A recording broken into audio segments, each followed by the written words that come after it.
Staying on board while the sharks enjoyed their lunch was a good idea. I figured I'd need all my limbs intact to hop back in and dive on another site where I was told to expect to see something special.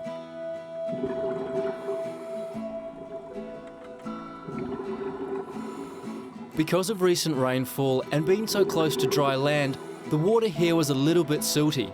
This made visibility pretty poor.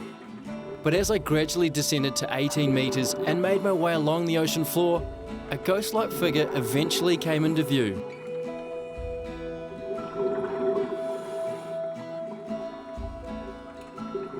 This near-perfect wreck is of a World War II Japanese fighter plane called a Zero.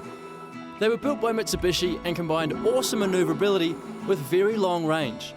And in the early days of the war, it had a legendary reputation as a dogfighter.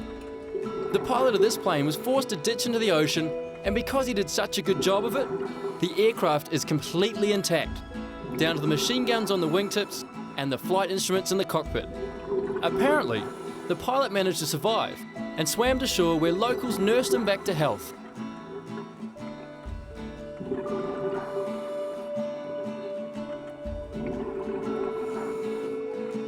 Throughout Papua New Guinea, there are countless other wrecks and remnants of the war, many of which lie undiscovered below the surface of the ocean or cloaked in thick jungle. But just like this incredible site, there are plenty of locations where you can get a close look at the machines of war that shaped our past.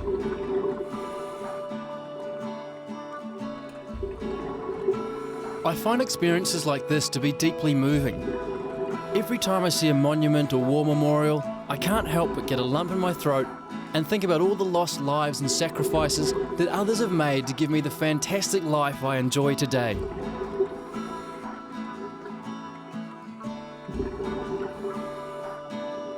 While now it may have been claimed by the ocean and inhabited by fish, this rusting plain possesses so much history.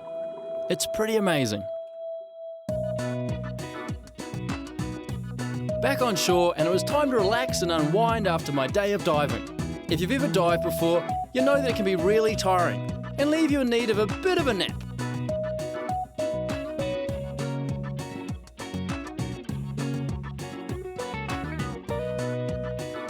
The place I was staying at is called Milne Resort. It's a great spot with ocean views and all the comforts of a modern hotel. You could almost call it a hidden oasis, perched in a sheltered bay and surrounded by tropical rainforest. To be honest, the quality of this place came a little unexpected. When I first arrived in Papua New Guinea, I thought it would be all underdeveloped and the accommodation would be on the basic or rough side of things. But this place was awesome! The staff are full of smiles and really helpful, and although the resort was built for divers, there are plenty of other activities available, including birdwatching, hiking, kayaking, snorkeling, and guided village tours. But most importantly for a guy like me, there are comfy bungalows, Wi-Fi internet access, mobile reception, and fantastic food. When you do as much as I do during the day, good food and a cozy bed are all important. Plus, being able to email mum and tell her I'm still alive and having the adventure of a lifetime keeps me in the good books for when I eventually find my way home.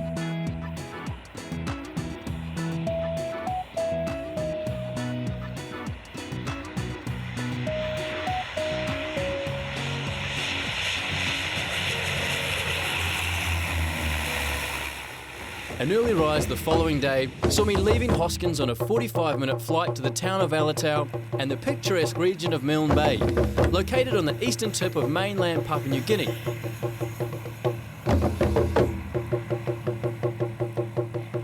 Upon arrival in this beautiful and remote part of the country, I was greeted by some of the friendly locals who performed a sing-sing, which just happens to be the traditional welcoming ceremony in the area.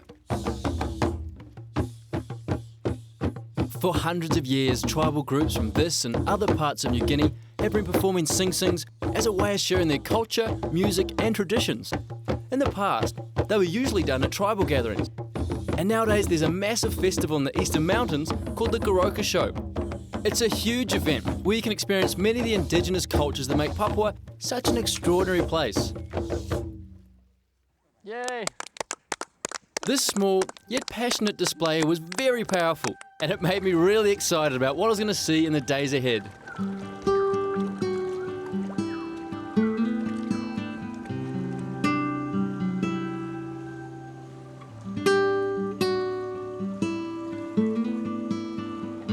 Milne Bay, I was lucky enough to stay at the newly built Driftwood Resort. It's another of those unexpected gems that made my time in Papua so comfortable. It was built primarily for game fishing, hence the really big boats you can see at the end of the wharf, though they offer plenty of other activities. Best of all, it provides the perfect place to base yourself before exploring the spectacular area that surrounds.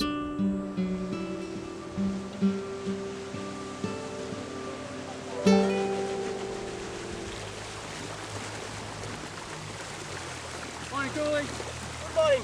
How are you? I'm very well. How are you? Fine, thank you. You ready to go? I'm ready to go. Okay. Let's go, buddy. The easiest way to get to know the region is to contact Milne Bay Magic Tours. Now, these guys are the local experts, and my guide Cooley was honestly one of the funniest guys I've ever met. He was a wealth of knowledge, and he gave me an insider's tour of the beautiful Milne Bay.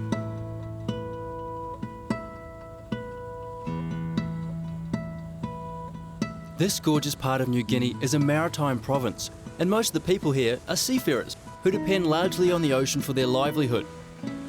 As we made our way through the bay, we passed a local fisherman who was more than happy to share with me his simple technique for catching his family's dinner. Back home, fishermen use rods and reels worth hundreds or maybe even thousands of dollars, but all this guy needed was a rusty hook and 30 metres of line wrapped around a plastic bottle. It seems to me everything in Papua New Guinea is fuss-free.